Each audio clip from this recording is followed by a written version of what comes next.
What's up, everybody? Jensen Cummings here. Thank you, as always, for tuning in. Today is Best Served Podcast 234.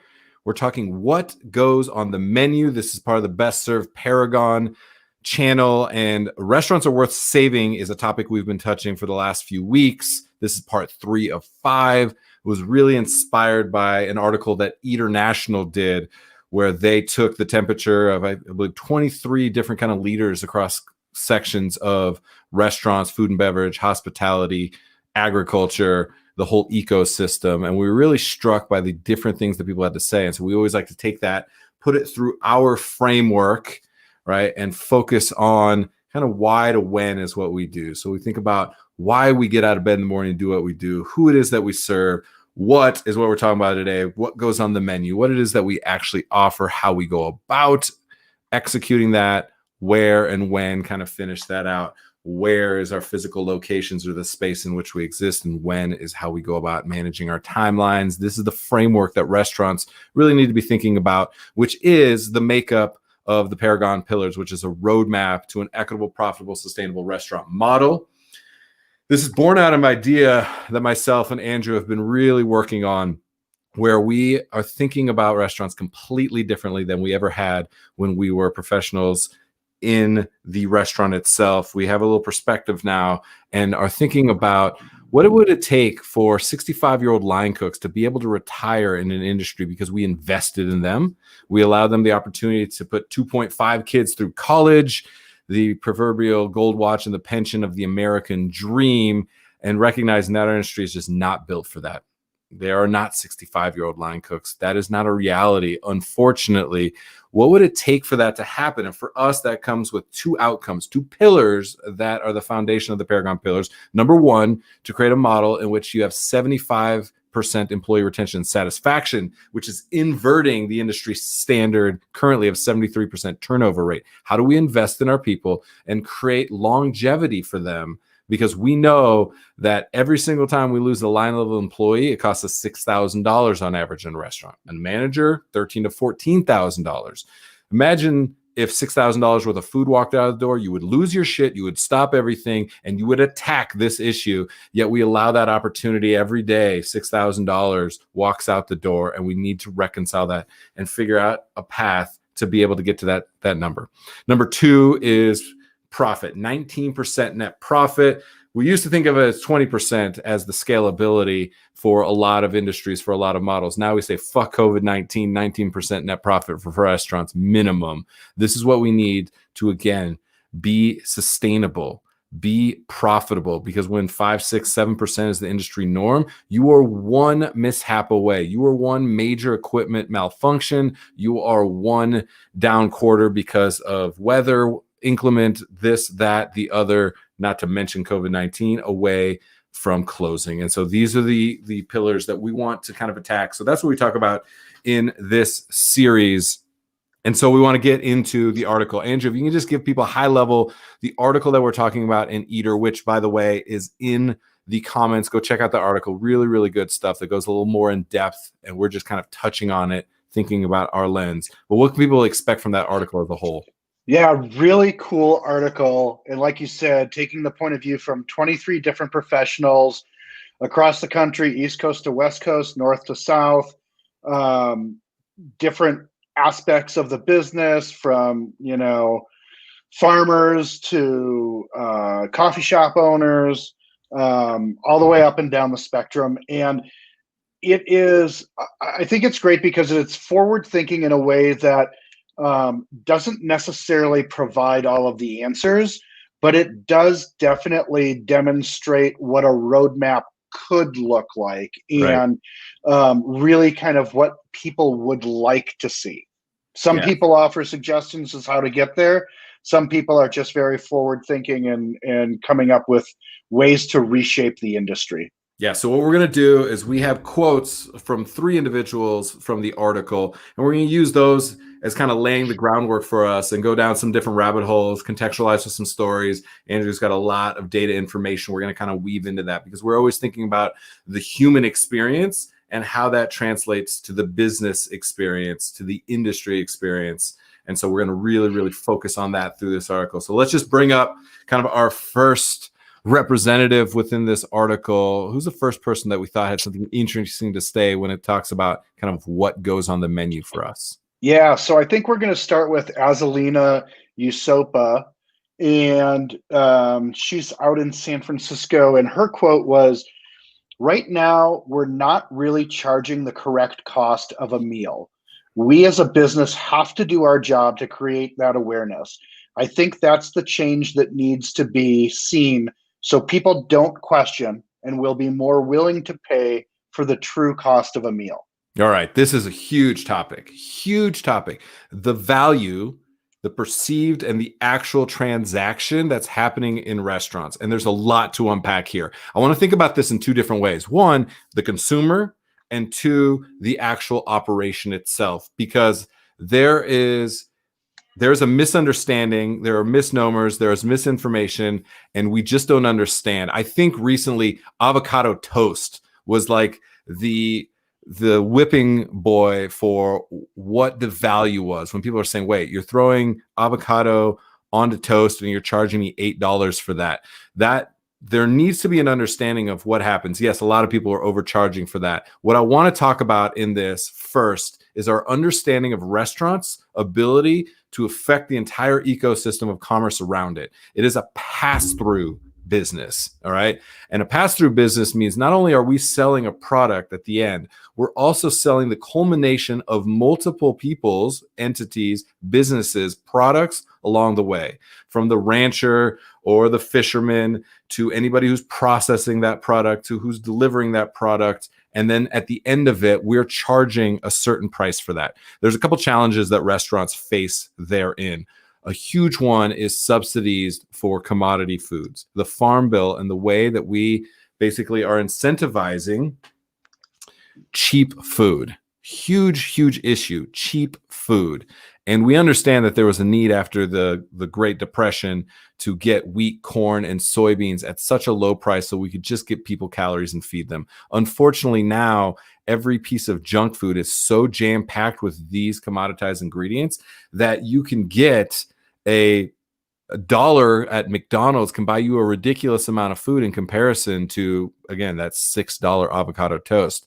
Yet you cannot compare the two because one is slowly killing you and the other is bringing you value from a health standpoint, from a culture and commerce standpoint. So this is what we need to really unpack. So let's get into the numbers a little bit and try and understand when we're talking about agriculture. Restaurants now and chefs now have an opportunity to do something different than we've ever done before. We have always been like, check out how cool and interesting and unique and delicious this food is. And let me introduce you to this new ingredient. Now the responsibility has shifted. We need to become ambassadors for the food system. Chefs and restaurants have the attention. We need to become ambassadors for the food system. We need to put on a pedestal and celebrate somebody who's growing the most delicious radish or hakurei turnip, as opposed to just the swoosh on the plate and the foie gras and caviar, even though we still love those as well. That's the challenge. That's the opportunity and the responsibility that chefs have. So numbers, let's go at agriculture, because the people that feed us, the people that grow our food, are some of the most food insecure, most financially insecure people in our country. It does not make any sense, and we need to go right at this problem. So let's talk about some of these numbers. Give us a breakdown. What should we think about, Andrew? Yep. So the median pay for an agricultural worker is about just shy of $26,000 a year, or about $12.42 an hour. So we're talking about the people who are the caretakers of our food and bring it from the ground, right? Yeah, unbelievable. Like, and restaurant people are saying, well, that's what I get paid. That's a problem too. Right. It's a huge problem for us. And then on the operator side, you're saying, I can't afford to pay them anymore. You're absolutely right. You cannot, because the system is broken. We do not invest enough in ourselves, in our communities, in our food, in what we put into our bodies. And so again, if you can get $1 worth of food and it fills you up for that meal, versus how can you charge the same for a product that costs you 6 times as much, but somebody else is saying, well, that's just a burger and I only pay this for a burger. So one of the things that I'd say to anybody who's in the restaurant side is like, whatever your price right now is, we need to figure out a way that there's a clear understanding in the market that you need to raise your prices by 25% right now, today, right now. It has to happen. So doing that scares the shit out of everybody who runs a restaurant, because they're like, people are not going to pay that. They're going to freak out. And you're right. They are. And certain people are not. So simultaneously with your pricing, we have to tell the story. We have to talk about the why and the who, because if you are connected to your farmer, if you can tell the story of the farmer, if, again, you hear me say this a lot, a la Danny Meyer, tell them the name of the cow. Because if they care so much and so compelled, well, we spend a lot of money on other things because it tells us a good story. It makes us feel a certain way. It gives us a status that we want to aspire to, that we want to be connected to. You have to do the same thing as a restaurant. Because again, if it's just a burger, somebody else has a cheaper burger or somebody else has a better burger. And so I want to touch on that piece of a little bit, the amount that we're willing to spend on that food. And so take us there, Andrew. Kind of, what do we need to understand about, what is it? How much, the percentage that we spend on food in comparison to other countries or even ourselves in the past? Sure. So this is really intriguing and frightening. Disposable U.S. income spent on food in 1960 was 17%, and in 2019 dropped to 9.5%. And listen, I know that this conversation is not to be driven overall by the cost of living and how people should spend their money overall relative to what they bring in. But to have the amount of money that we as a nation spend on the food that sustains us drop so dramatically over this generation is just mind-numbing. Not only are we not spending enough money on food, and again, I'm not telling you how to live your life, spend whatever money you want on food. It's important for us to recognize that we're not necessarily equating the value into that food system. And I want to go at restaurants for a moment, because here's something that happens a lot. We talk a lot about local. We talk a lot about farm to table. We talk a lot about nose to tail. We talk a lot about the things that inspire us in restaurants. Yet when it comes to spending money, we don't necessarily put our money where our mouth is enough of the time. And so we have this, why don't people come to local restaurants? They're going to chain restaurants. Like, fuck chain restaurants. Yeah, I agree. And the reason you're saying that is because you want them to support an ethos. You want them to support local people. You want them to keep money in your community. You have to do the same thing. And not enough of us in restaurants do that. We spend money on beef from Brazil and beef from, here and there, yet there's so much amazing product in your local markets. You need to understand that if you're going to spend money outside of your own communities, and then you're telling your consumers, your guests, your customers that they should be spending money in their community, I mean, that is a huge, huge vulnerability for restaurants. We're not doing what we're telling our customers we expect them to do. And so I want to bring up something very specific that's happening right now. Kate Kavanaugh, who is owner of Western Daughters, which is a butcher shop, as well as somebody who just is connecting farmers and ranchers to the end consumers, be it restaurants or be it the final consumer. And she put a post out this week that they are so long on ground beef, especially because of the downturn that's happening right now and the fact that they have so much product and not enough consumer demand. And so they've tried to find creative ways to go direct to consumer. And one of the things that she was mentioning that kind of spurred us into action was that they were going to restaurants and saying, we will give you this local high quality beef at the same exact price of your commodity beef, of your lowest price point possible, because of the massive food system disparity that's at hand, right? With the way that huge agribusiness is able to drive the price of their ground beef down and then say that it is at the same level and expectation of this high quality stuff. And she was still having issues selling that product. And it was so hard to read that, because it means that not only are we not willing to spend the money on that product in the first place, when it actually is put at the same price of what we're spending now, we're still not willing to at large buy and buy.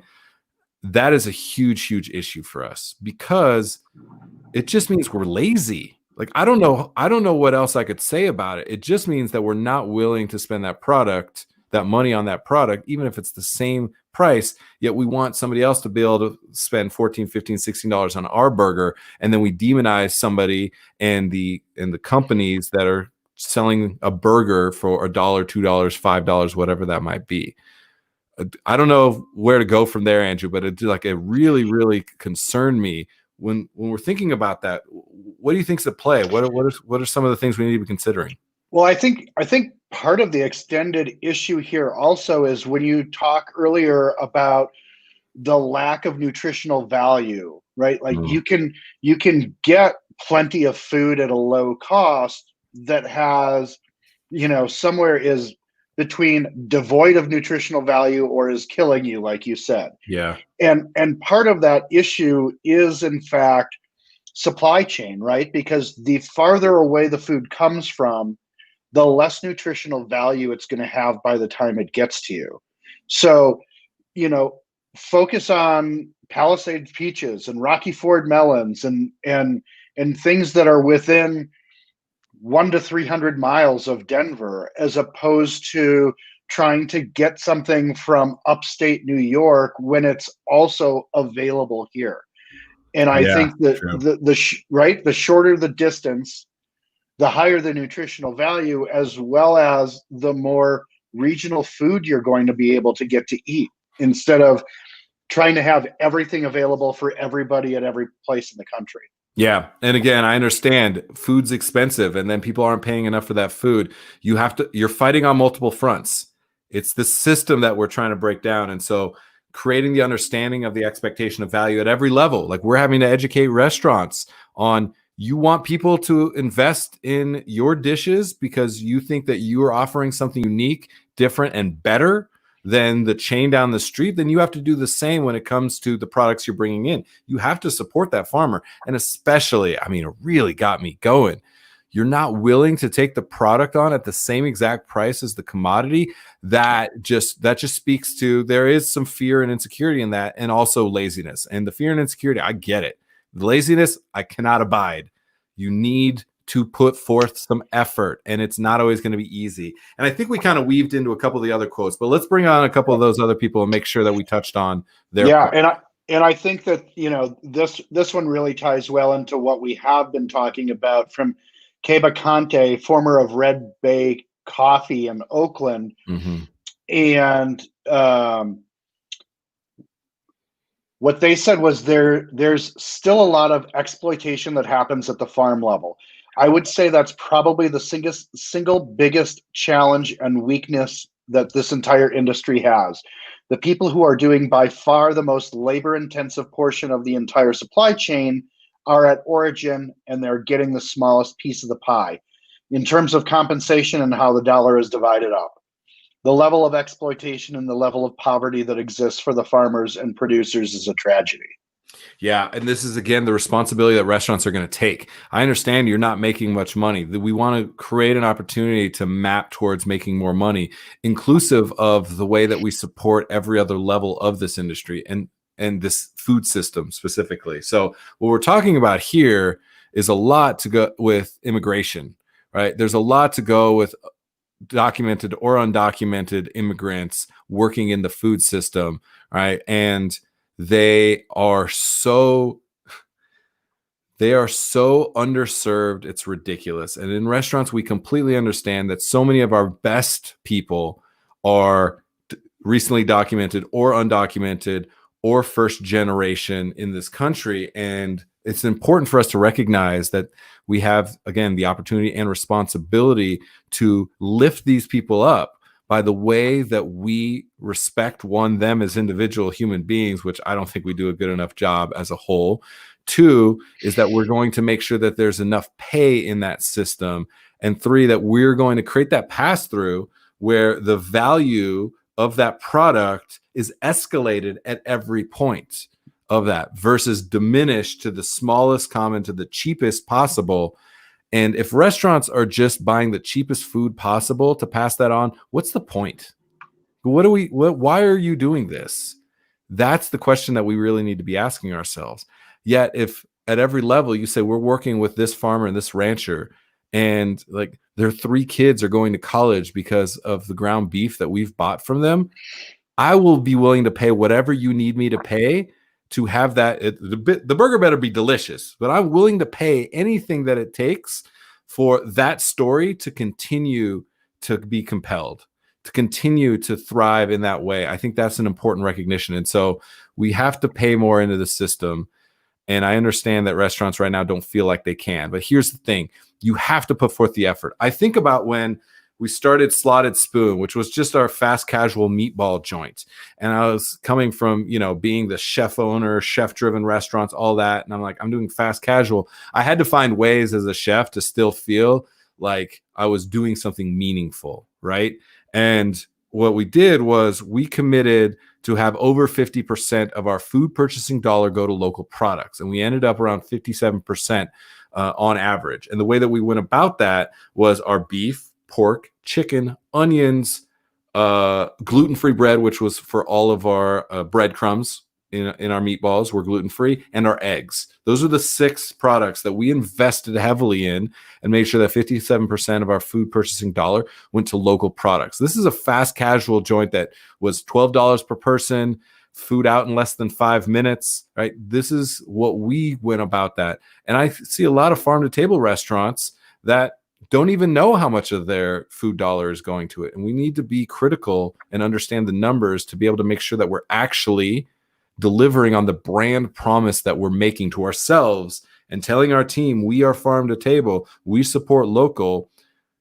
Yet we're not doing that in a transparent way. We're using it as a marketing ploy that hopefully people are willing to pay more, yet we're not paying attention. So that avocado toast, if you are buying, really cheap crap bread versus something local, if you are buying local radishes to garnish that and local greens to garnish that dish, and you're doing it seasonally and appropriately, well, then the potential for that to be worth $6 is there. If you're buying the cheapest commodity every single touch point of that product and then expecting me to pay $6, that's what people are pushing back against. And that's the issue that we have. So that's what we need to reconcile with. The story that we're telling, the way that we're investing within the restaurant and within the food system is super important so that we stop exploiting people on every side of that equation. Because unfortunately, the food system is one of the most exploited systems that we have in this country. So, all right, let's get that last quote in there. Yeah, and I also wanted to jump in too before we roll with the last quote. You and I always talk about how restaurants are the pillars of culture and commerce in their communities.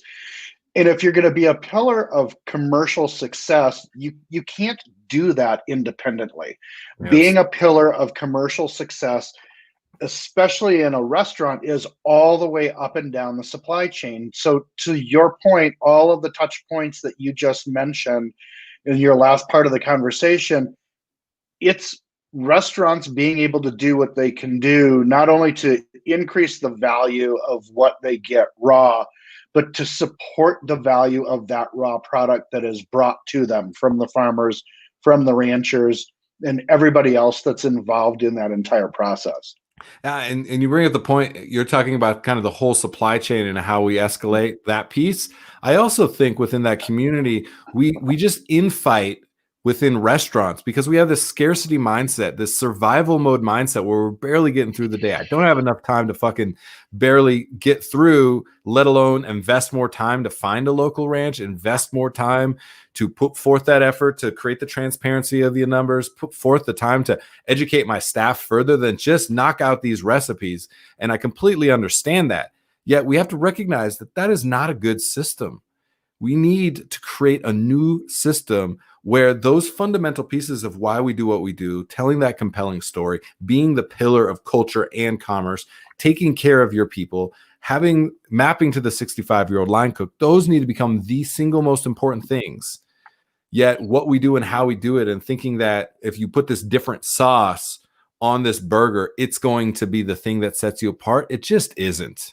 It just isn't. And so we need to figure out what the things that are. What the things that are is what goes on the menu being an extension of why we do what we do and who it is that we serve. That's what the menu item needs to be. We need to put that on a pedestal, celebrate that, cultivate community and the next generations of cooks and chefs to say, knowing where your food comes from is the single most important thing that you can do as a communicator, as a chef. That's it. And that's what we need to focus on. So I really, really appreciate that, because I think it's important for us to recognize that. But yes, let's get into this last quote. I want to give them a little airtime as well. Absolutely. And this one is from Anthony Mint, co-founder of Mission Chinese Food in San Francisco. And he says, implement carbon farming. Globally, 1% of the GDP investing in carbon farming would have society on track to solve climate change and lower global temperatures. That's all it takes, spending 1% instead of 0.0%. I mean, by the way, his restaurants are awesome. I got their cookbook too. So 1%. Here's what's interesting, Andrew, and give me some context for the numbers, because I know 1% versus 0%. We don't think about this in restaurants enough because we don't dive into the numbers enough. 0.5%, 1/4% on your food cost, what that means in dollars at the other end. We think about these variable control costs in such a vacuum, like thinking about you need to be at 12% labor cost, you need to be at 30% food cost. Like we think about these percentages and we're like micro manipulating them. But we don't think about what they mean in the big scheme of things, in the big picture, in the macro. And what we're talking about there is macro, because now, back to the point you made before, you can't do it alone in the whole supply chain ecosystem of restaurants. Restaurants also can't do it alone. We need to like support each other. If there's other restaurants that have the same values as you should be doing everything you can to prop them up, versus, again, that scarcity mindset where we're just trying to fight for the table scraps and say, well, if they're charging $12 for the burger, we can't charge any more. The reality is you should all be charging $18 for the burger if you're doing it the right way. We're just too scared, and I understand, to make that leap. And that's a difficult point. So what we're talking about there is the co-opetition opportunity and understanding the macro impact of 1/4%, of 0.5%, the difference that can make. Because when we're talking about the net profit of 19%, it seems astronomical for somebody who's been in the mindset of make it to 7, 8, 9, 10%, we'd be killing it. We have to completely shift the system so that everybody understands their piece of the pie, back to that, fits into the model of investing in restaurants so they do get to 19%. So that landlords, real estate developers, farmers, ranchers, purveyors, like broadliners, everybody, all 147 line items in your budget, understand that restaurants have to get to 19%. That's it. They cannot exist, single operations at flow state, on average 19%. If you want restaurants, hundreds of thousands of restaurants and millions of employees to work with you, your company, whatever that might be, you need to be a part of the solution to get to the 19%. And what Anthony said there was thinking about 1%, what a difference that makes. That's what we're not thinking about. So give me a little layer, like the 1%. How do you see that number feeding into the way that restaurants are actually operating? Well, I think really one of the interesting things that he's getting at is that food production overall is one of the top 3 leading causes of carbon emissions in the world, right? And so, like, when you talk about macro, this is super macro. This is taking care of our world macro, right? This is not just industry macro. This is the whole, population of the world. And I think the opportunity to make that kind of a positive impact makes the cost of goods for a recyclable, compostable takeout item makes so much more sense in the entire scheme of your operations. Yes, I could not agree more. And here's the thing in restaurants, again, we're not thinking about, because we're so tunnel vision, we're so just trying to get through the day. I can't say enough times, I'm not attacking you for that mindset. It's the reality of getting churned up in this fucking machine for years and years and years. It's why I burnt out. I couldn't do it. Like I couldn't let myself just keep getting chewed up by my own ambition, by my own success in the industry. And so I think what you said in a very micro level, I want to take it macro into changing the world, rah, rah, rah, down to the micro. There are a significant and growing segment of people that will not continue to do business with you because of the decisions that your company makes. Because we're starting to think of restaurants as making social conscientious decisions, just like we do and apply to other companies. What materials they use for their clothing. Are they using child or slave labor? Like we're starting to assign value to these things. In restaurants, it's happening. You better be aware of that. So as much as we've been talking about people not being willing to pay more money, you're also having a growing segment, and there's a lot of effort happening into people willing to spend more money, yet also making decisions on where a restaurant spends its money. And so I guarantee you, in today's age where delivery is absolutely exploding, where curbside absolutely exploding, there are people that if you send them food with all styrofoam, they will never order from you again.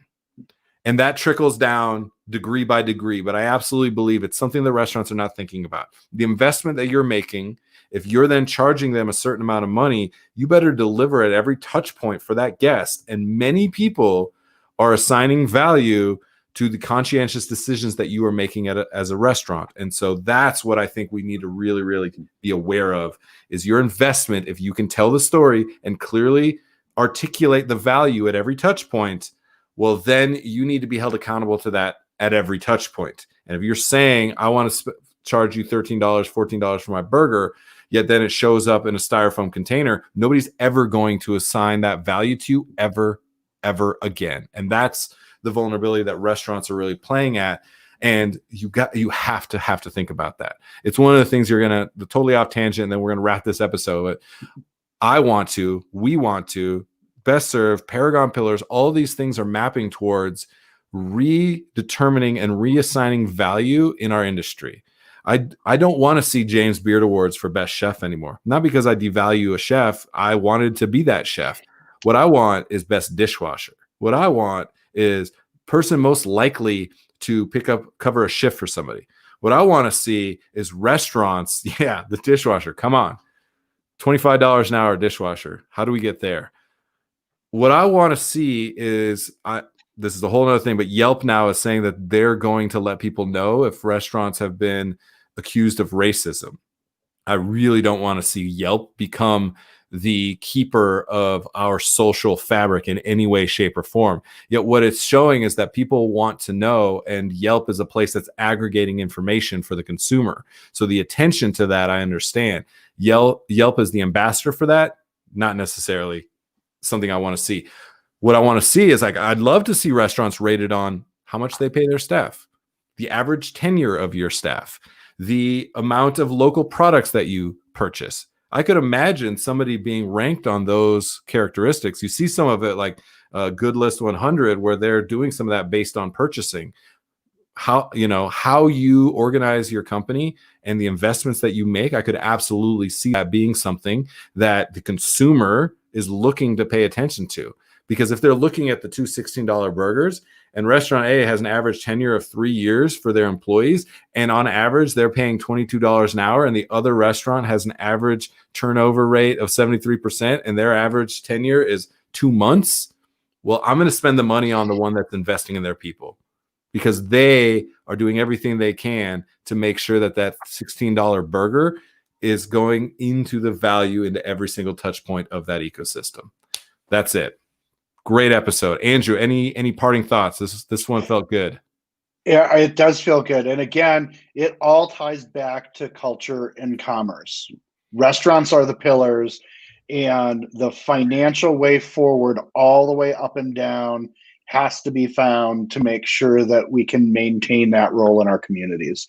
That's it. All right. We're going to be coming at you next Monday as well. We got a couple more Mondays with this series, but Best Serve Paragon will be on every Monday, 2 p.m. Eastern, noon Mountain, 11 Pacific.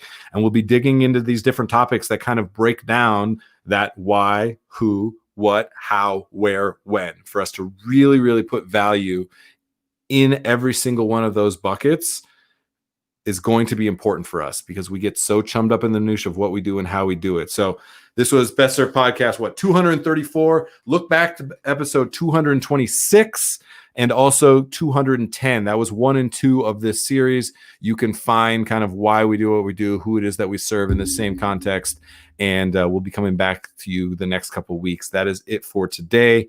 Appreciate you all as always. Andrew, my friend, these are fun. I appreciate doing these with you. So everyone have an amazing, great day. Appreciate you as always. Cheers.